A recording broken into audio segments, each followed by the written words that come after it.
All right, we want to look at simplification of SURDS. So with all the rules of SURDS that we have learned, so let's put it here. Okay, now this is a single SURD. This one is not a single SURD because we can solve it back to this. But let's start with this one. How do we break this one down? Root 45. To do that, we are going to look for two numbers that we multiply together that will give you 45.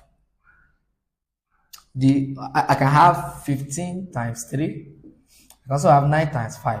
Now, you now look at these two numbers. You need to pick one. Now, the one to pick, you now look at it.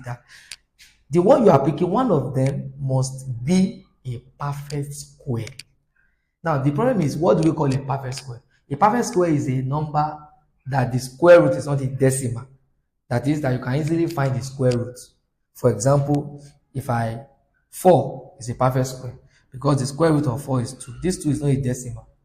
But 5 is not a perfect square because the square root of 5 is 2 point something. This is a decimal. So this one, so all the numbers that you can easily find their square root, they are perfect square. Okay, I can have 25, root of 25 is a perfect square. I can have 36, 49, 64, 81, 100, 625, and so on and so forth. They are all perfect squares. 1 is also a perfect square, but we don't need it here. All right. Now, the one you are going to pick here, we have two numbers that multiply together that gives you this. But out of that two numbers, one of them must be a perfect square. Now, if I look at 15 is not a perfect square. The square root is a decimal. 3 is not a perfect square. So this one is out of the race. But if I come to the second one, 9 is a perfect square. So I can use 9 times 5. The one that you are using, one of them must be a perfect square. So that's why here, don't forget that it's still inside the square root because I have to break it down. I have 9 times 5. And our law number 1 of SURDS says that we can share this root to each of them. So that gives me root 9 times root 5. Okay. Then what do we have? We have here, we can now find root 9. What is root 9? Root 9 is 3. Then root 5 is still root 5. Nothing happens to root 5. Then we have also tried this. If you multiply this times this, the answer will give you 3 root 5. They will come together. Now let's look at number 2. The same thing is applicable to number 2, 75. I will look for the numbers that when I multiply together to give me this 75. I can have 15 times 5 is 75. I can also have 25 times 3. Yeah. So let's stop there. This one is not a perfect square. This one is not a perfect square. This one is gone. 25 is a perfect square. So I'm using 25. So I'm now going to write it inside the square root as saying 25 times 3. Then we share the square root to each of them. All right. Then square root of 25 is 5. Then times root 3. Then 5 times root 3 is 5 root 3. Now I'll give you this as an assignment. Try this by yourself. Okay. Then look at this question here.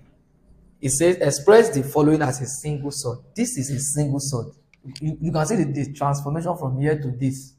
Okay. So I can also express this as a single SURD. That means I need to change it back to this form. So how do we change this back? This one.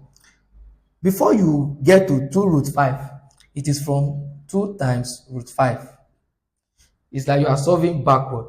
Then if I have this, what gives me this 2? It is root 4. That means I have a root 4 before. Okay. Then I now have, you continue. Then you can multiply these 2 together to give you root 20. So this is a single SURD. I can also try this to give me this. Let's try it. Number 2, we have 3 root 5.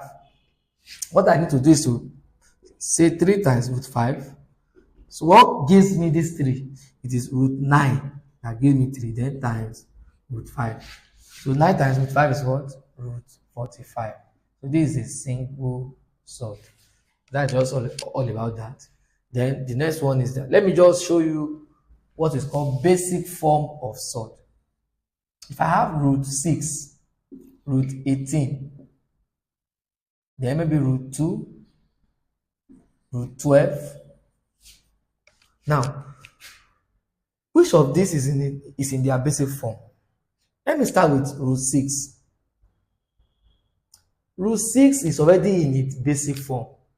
What is the meaning of basic form? Basic form is when a root, the value of a root cannot be further broken down or cannot be broken down again. It will always be like that. Even though I try to break root 6 down into root 3 times 2, none of this has a perfect square. It will still end up giving me this. So this is already in a basic form. Basic form means the lowest form. How about root 18? 18 can give me 6 times 3, but none of them is a perfect square. So I can use 9 times 2. That means I can change this one to its lowest form. Alright? Then I can have, if I break it down, I root 9 times root 2. Root 9 is 3. That is 3 times root 2. That is 3 root 2. So you can see the transition from here to here. So this is its basic form. Root 2 is in its basic form. There's nothing I can do. Is root 12 in its basic form? No. I can still break it down into 4 times 3. Then that will be root 4 times root 3. Root 4 is 2 times that is 2 root 3. You can see the transition from here to here. So this one now is in its basic form, but root 12 is not in its basic form. Let me ask you this, then you try it at home. Is root 15 in its basic form? Is root 27 in its basic form? Those are the questions you need to try.